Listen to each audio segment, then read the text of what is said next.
And the Prophet ﷺ has warned us from making Ramadan or making fasting just about hunger and thirst. That Allah subhanahu wa ta'ala does not need us just to be hungry and thirsty, but rather there is a deeper meaning that from in the fast itself. That when we're fasting, we should also not just be fasting from food and drink, but also be fasting from those things that that we normally may do, those sins that that maybe have become habitual for us, and this is our chance to detach from those, to disconnect from those. And we know that the Prophet ﷺ, once there was some women who were fasting from food and drink, but they were actually they started feeling upset stomach, and then when they started to release what was inside their stomach, it was as if they had eaten it. It was flesh and blood, and it was something that looked as if they had eaten meat. And what the Prophet ﷺ taught us is that those women, although they were fasting from food and drink, they had been backbiting. And so that was the physical manifestation of that lahm, that meat that they had been eating of the one who they were backbiting, as we're told in the Quran, that it's like eating the dead flesh of your brother. So this is something that we should keep in mind, that fasting, let it not be just about hunger and thirst, but that we're also fasting from the other things that displease Allah subhanahu wa ta'ala. Second, a lot of times there's so much focus, ironically, on what we're going to eat for iftar and what we're going to eat for suhoor. And sometimes we, especially as women, get so caught up in cooking these very lavish, huge meals and having lots of social gatherings, that we spend the majority of our time and focus cooking. And then after that, we spend much of our time and stomach eating at iftar, and that pretty much defeats the purpose.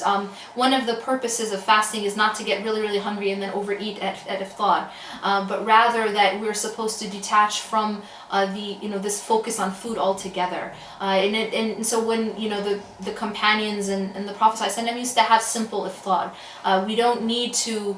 And again, it's good to have time for community and to get together, but this shouldn't be the focus. The focus of iftar, the focus of Ramadan rather, is a time to build our relationship with Allah subhanahu wa ta'ala as well as the community. But it isn't, the focus should not be socializing and cooking these very lavish meals and overeating.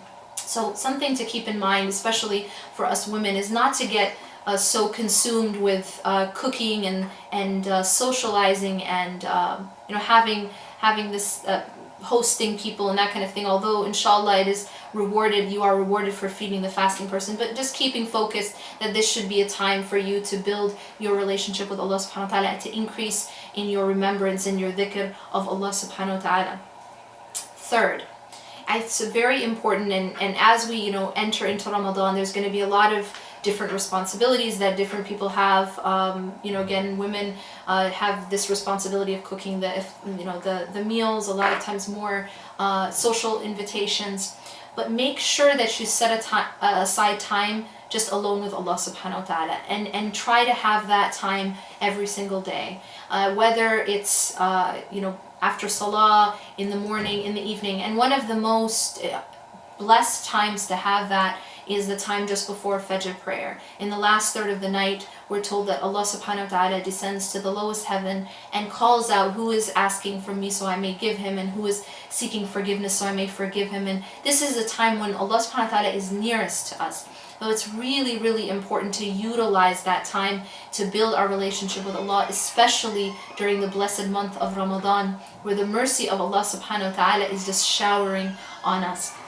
And I want to just put this idea of, imagine a time if you walked outside and you saw that there was money falling from the sky. Imagine that instead of rain, it was actually $100 bills falling from the sky. Imagine how people would act in your household and in your neighborhood. And obviously what would be happening is everyone would be rushing outside, falling all over themselves, maybe pushing other people to try to get as much of that money as possible. Now think that in Ramadan, something more precious than $100 bills is falling from the sky, and that's the mercy and forgiveness of Allah subhanahu wa ta'ala. We're told by the Prophet ﷺ that in the month of Ramadan, Allah subhanahu wa ta'ala gives us, it begins with His mercy and forgiveness, and then protection from the fire. And so we want to utilize this rain, this pouring of mercy of Allah subhanahu wa ta'ala, and gather as much of it as we can. Number 4, purify yourself and try to use this opportunity to leave whatever sins you may be consistently attached or addicted to. Use this time as a time of purification. It is not just a time of refraining from food and drink, but rather a time to purify ourselves inside and out. So make a point to use this opportunity to leave the sins that you may be committing, asking Allah subhanahu wa ta'ala to purify you. Make it a time of tawbah and a time of repentance to Allah subhanahu wa ta'ala. And lastly, enter into Ramadan with some goals, with some preparation.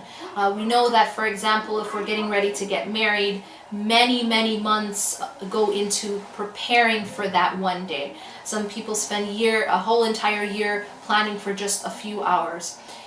Plan for Ramadan. Make some goals, make some, ask Allah subhanahu wa ta'ala, make dua for certain things that you ask Him to enable you to do and to help you to do and accomplish in the month of Ramadan. أقول قولي هذا واستغفر الله لي ولكم إنه غفور رحيم. والسلام عليكم ورحمة الله وبركاته.